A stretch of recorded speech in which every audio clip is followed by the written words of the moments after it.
요한계시록 10장 1절부터 7절 말씀입니다. 다 찾으셨으면 한 목소리로 읽겠습니다. 시작.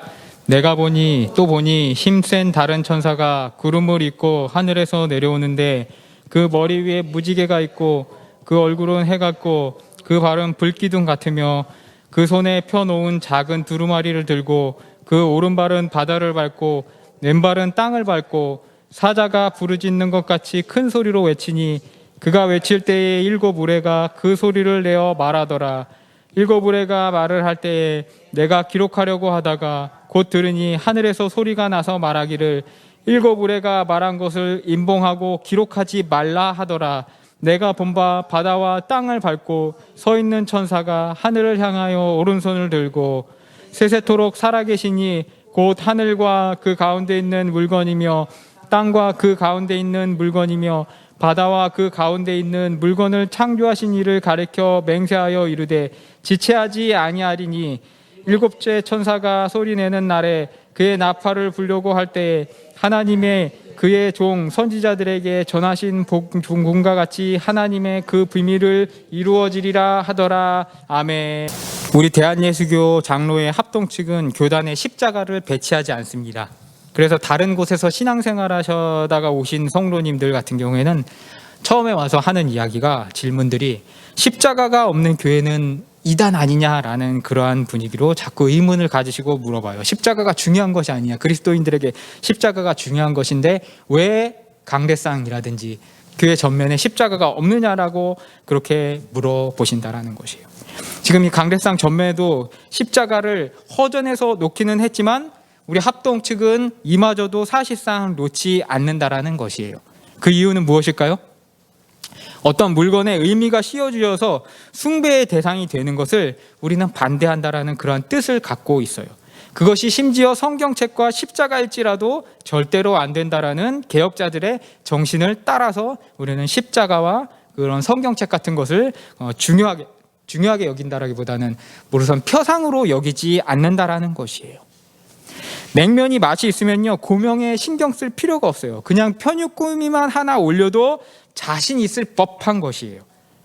목사면 목사일 뿐이지 위임 목사라든지 담임 당회장 목사라든지 꼭 써야 되는 것이 아닌 것처럼 그런 마찬가지 원리라는 것이에요.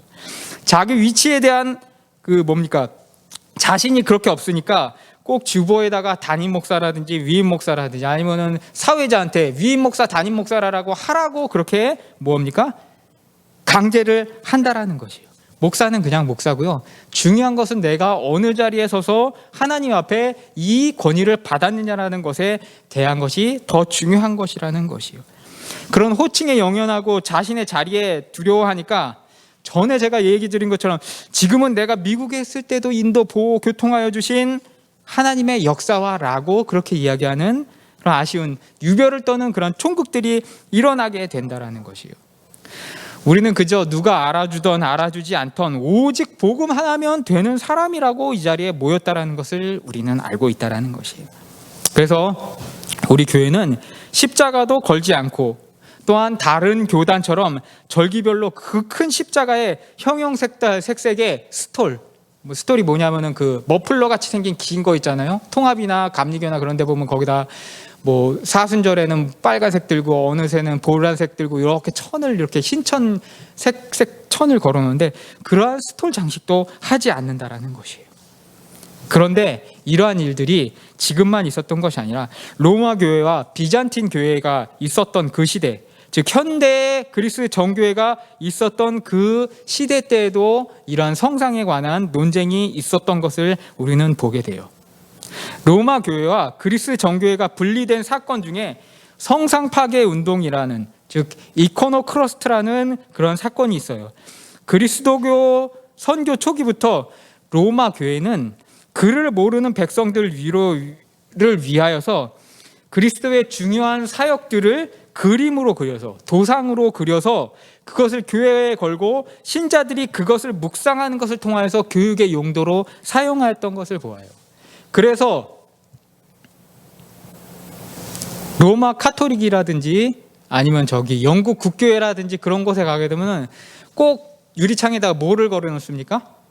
형형색색의 스탠드 그라스를 그려놓잖아요. 거기 보면 예수님의 12제자와 그 다음에 예수님의 오병이어라든지 그러한 사진들을, 그러한 장면들을 기록해 놓는 것을 보게 되는데, 그 이유가 뭐냐면은 원래는 그것을 숭배하기 위하여서 만들어 놓은 것이 아니라 사람들이 글을 모르고 성경을 읽을 줄 모르니까 어떻게 합니까? 그림을 통해 가지고 예수님이 어떤 일을 하셨고 베드로와 그 12제자들이 사복음서에서 어떤 일을 했는지 그것을 설명하기 위하여서 성상을 도상화하여서 그렸다라는 것이에요.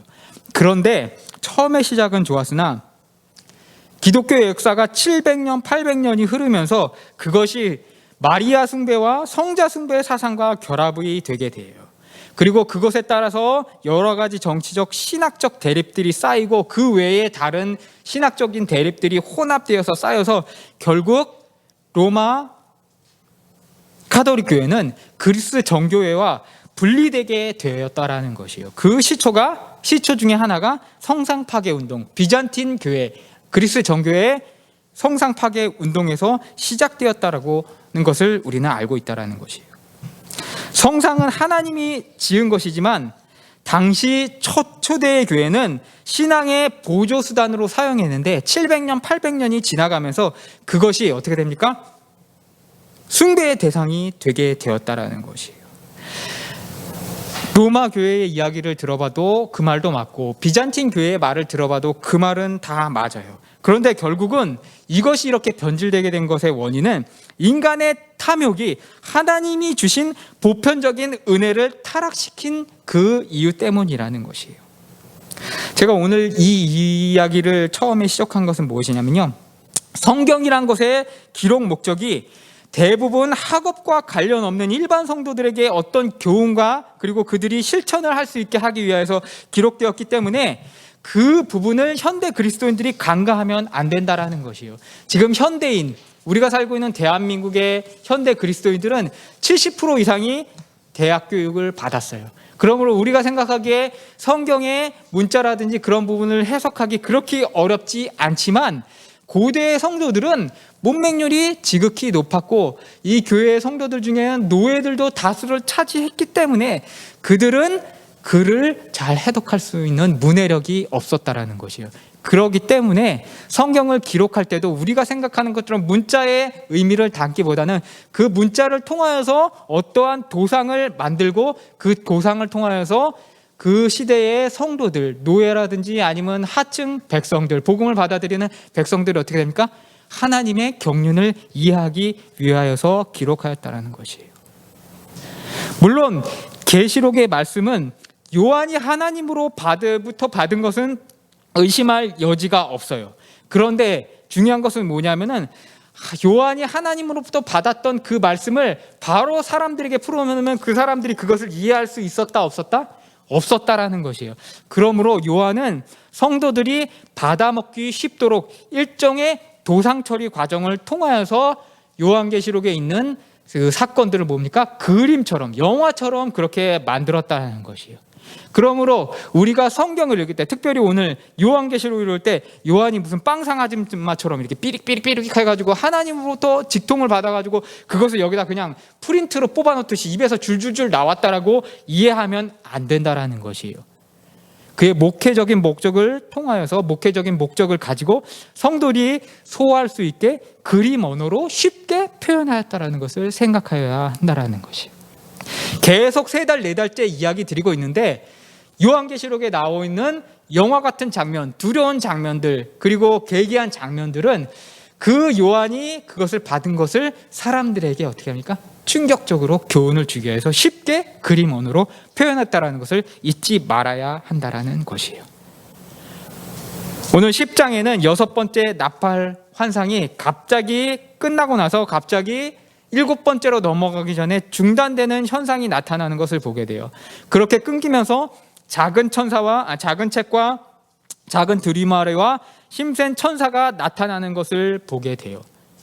딱 보면은 그림 언어기 때문에 우리는 이 의미를 잘 알 수 없어요. 그런데 우리가 신학적으로 추측을 해보자면은 땅과 바다를 힘센 천사가 밟고 있었다라는 것은요, 제가 이야기 드린 것처럼 바다는 로마를 상징한다라고 해서 포세이돈과 제우스로 상징하는 그 로마와 그리고 땅은 무엇이냐면 역사를 주관하는, 모든 역사를 주관하는 하나님의 그 능력이 로마도 통치하시고 땅으로 지칭되는 역사도 하나님의 권능으로 통치하신다라는 것을 오늘 요한이 그림의 언어로 표현하려고 하고 있다라는 것이요. 그리고 그 천사가 손에 펴놓은 작은 책을 들고 있는데 이것은 무엇일까요? 바로 이 땅을 향한 요한이 1차적으로 받은 계시를 이야기하는 것 아닌가 추측을 한다라는 것이요. 그런데 그 책을 어떻게 하라고 이야기합니까? 바로 가서 사람들에게 전하라고 이야기합니까? 아니에요. 하나님 뭐라고 얘기하셔요? 한번 봅시다. 네, 임봉하라고 그렇게 얘기해요. 몇 절이죠?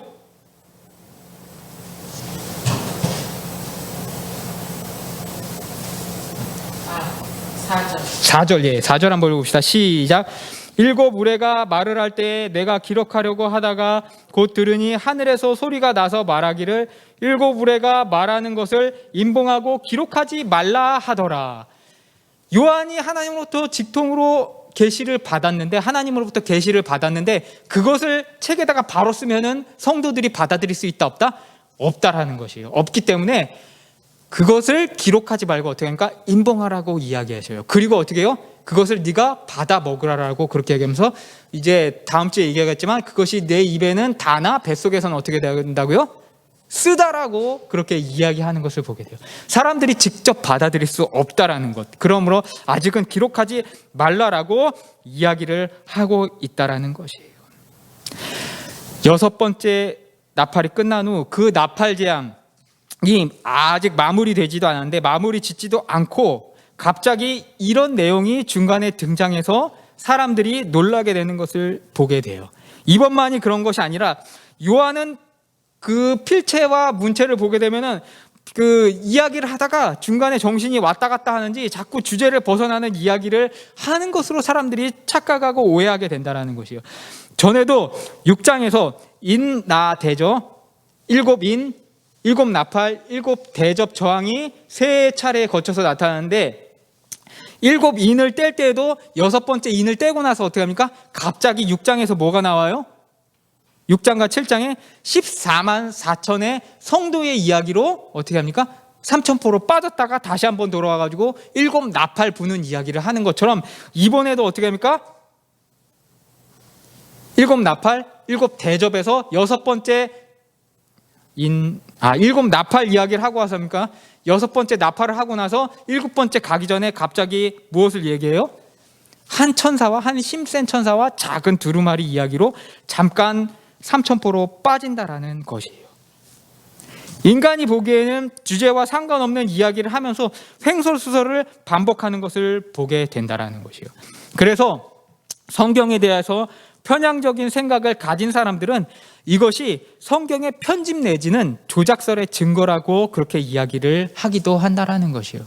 한 사람이 썼다라면 이렇게 중간에 자꾸 왔다 갔다 하고 삼천포로 빠졌다 돌아오는 횡설수설을 하지 않고 후대에 어떤 학자들이 요한계시록 이야기를 꾸미다 보니까 이 이야기도 갖다 붙이고 저 이야기도 갖다 붙이고 하다 보니까 어떻게 합니까? 이야기가 뒤섞여가지고 여섯 번째 나팔, 여섯 번째 재앙 이야기하다가 중간에 요한의 횡설수설 이야기가 들어갔다라고 이야기를 해요. 옳은 것처럼 보이세요? 굉장히 이게 무식한 것이에요. 이렇게 자꾸 성경에 무슨 균열이 나타나는 것 같은 조그만 실마리 실타래로 나타나면 그것을 막 끌어내가지고 성경을 갈기갈기 찢어야지 자기가 뭔가 큰 발견을 한 것처럼 떠드르는 학자들이 있어요. 자신이 이지적이라고 그렇게 생각하면서 떠드는데 사실은 하나만 알고 둘은 모르는 행태라는 것이에요.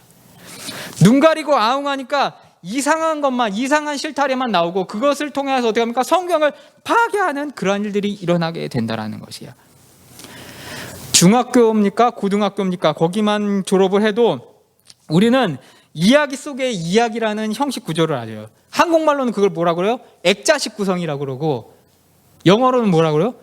피카레스크라고 그렇게 얘기해요. 어떤 이야기가 갑자기 나오다가 중간에 어떻게 해요? 액자처럼 또 다른 이야기가 나와가지고 그 두 주제를 이야기하면서 강조하는 형식을 피카레스크 형식이라고 한다라는 것이에요.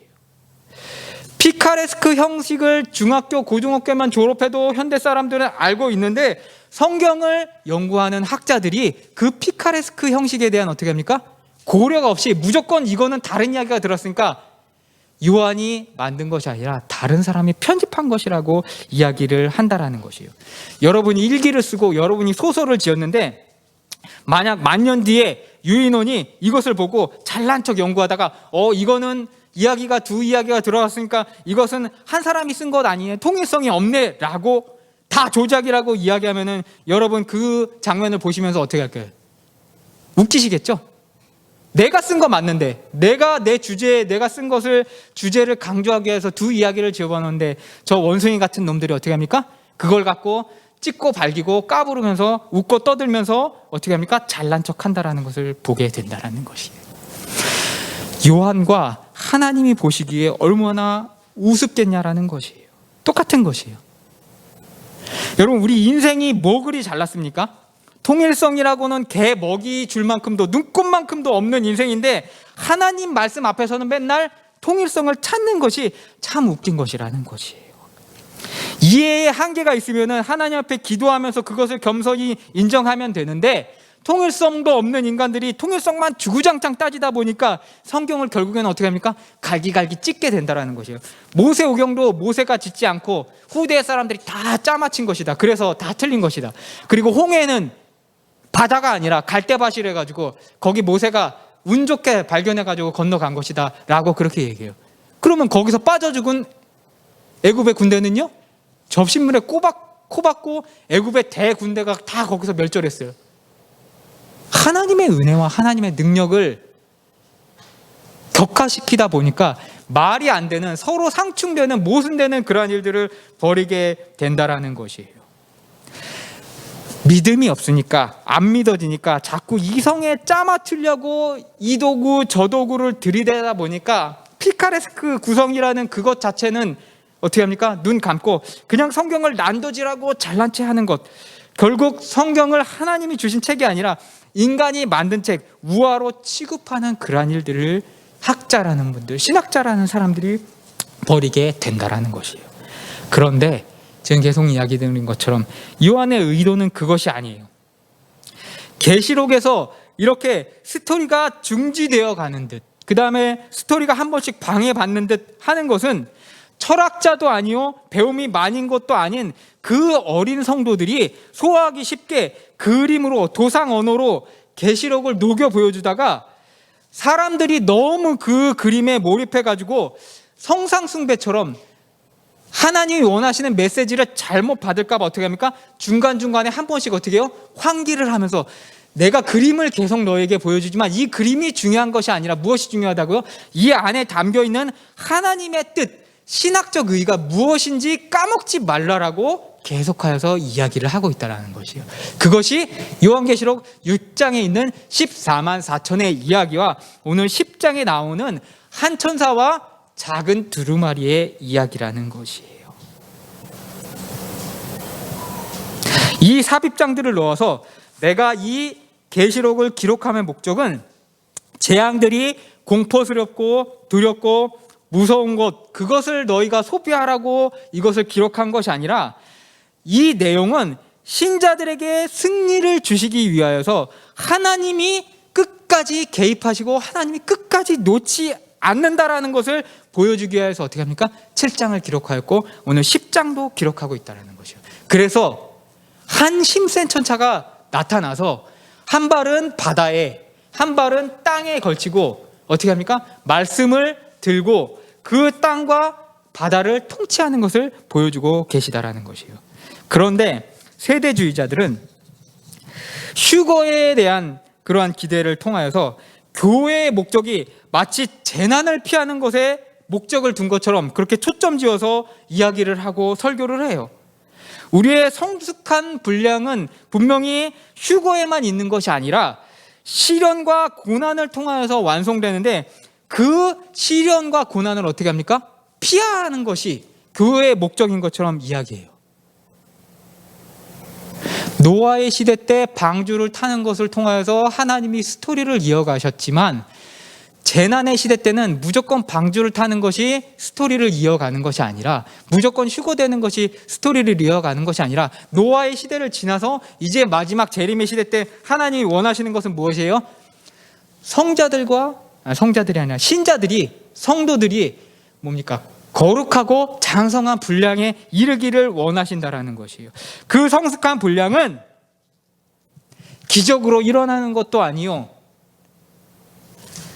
시련과 고난을 통하여서 완성된다라는 것을 요한은 이야기하고 있는데, 세대주의자들은 교회의 목적은 모여서 서로 기도하다가 휴거하는 것이 목적이라고 이야기한다라는 것이에요. 그래서 성경에 나와 있는, 요한의 기록에 나와 있는 그러한 진리들을 싸그리 무시하고 환난을 면하는 것이 신자의 소망처럼 이야기하다가 결국에는 어떻게 돼요? 1992년 10월 28일 다미 선교회 흰 옷 입고 난리치면서 천국 간다라고 그랬는데 못 갔잖아요. 그 이후에도 계속해서 그러한 일들이 일어나는 것을 보게 된다라는 것이에요. 그들이 틀린 이유는요, 진정한 계시록의 기록 목적에 대하여서 기독교 신앙의 목표가 어디에 초점 지어져 있는지 모르기 때문에 그러한 일들을 하게 되었다라는 것이에요. 일곱 나팔, 일곱 대접의 시리즈의 재앙을 통하여서 하나님은 너희에게 이런 재앙이 있으니까 그 재앙을 어떻게 피해가라 라고 가이드하는 것이 아니라, 이 세상은 어차피 일곱 재앙으로 만할 것이고 성도들이 아닌 자들, 세상의 사람들은 재앙으로 망할 것인데, 그럼에도 불구하고 나 하나님의 영광과 권위와 그 심판을 통하여서 너희는 내가 붙들어 구원해 주실 것이다 라고 그렇게 이야기를 하시고 계시다라는 것이에요.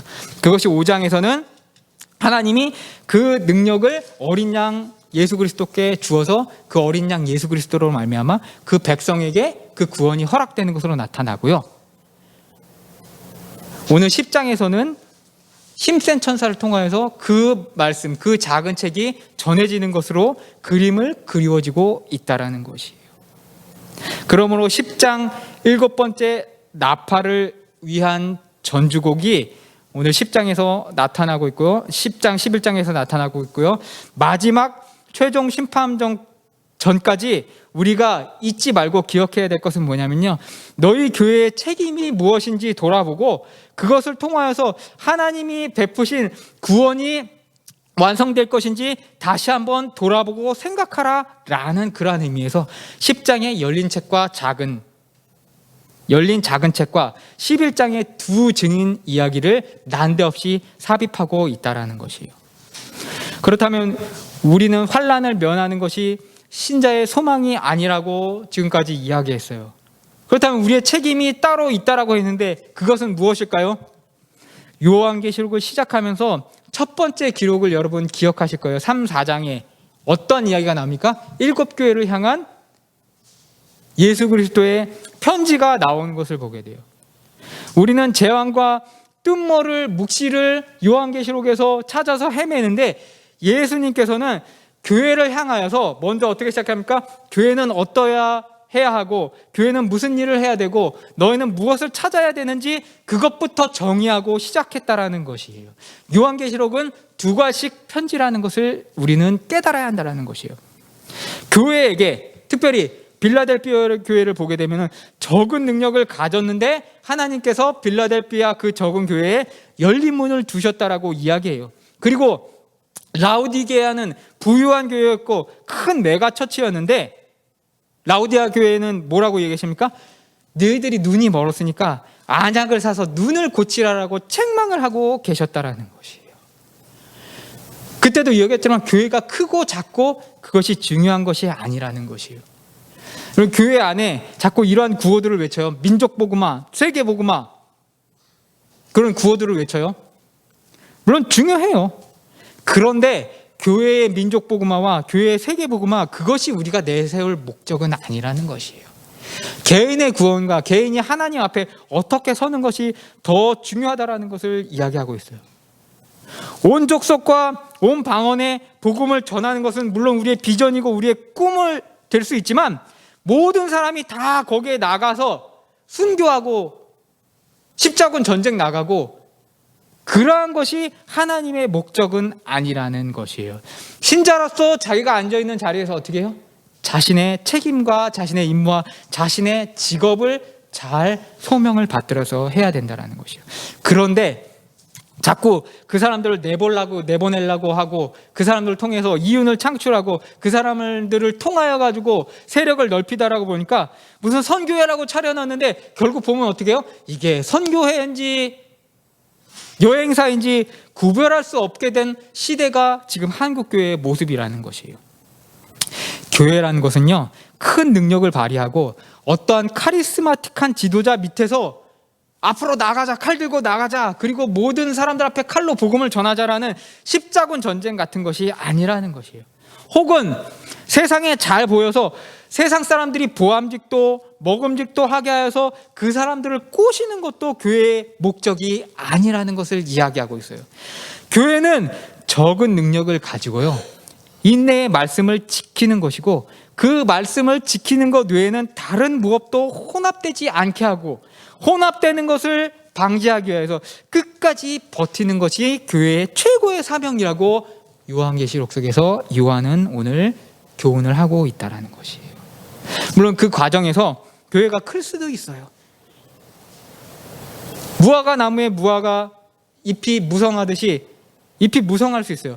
그런데 예수 그리스도께서 무화과 나무를 보시고 저주하신 이유가 뭐예요? 열매가 하나도 없었기 때문이에요. 이파리만 무성하고 사이즈만 키우는 것이 중요한 것이 아니라 그 안에 신앙으로서 말씀으로서 버티는 열매를 맺지 못한다라면 그 교회건 그 개개인이건 그 성도건 하나님 앞에서 버려짐을 면하지 못한다라는 것을 예수 그리스도께서 교훈하고 있다라는 것이요. 사랑하는 성도 여러분, 세상은 교회에 대해서 무조건 부정적이에요.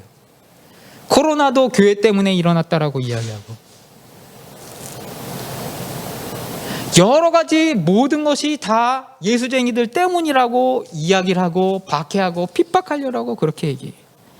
그런데 그것 때문에 그들에게 잘 보이려 하고 봉사하고 타협하고 보암직도 먹음직도 하게 하려고 계속해서 거기만 신경 쓰는 것은 주객이 전도된 과정에 있다라는 것이에요.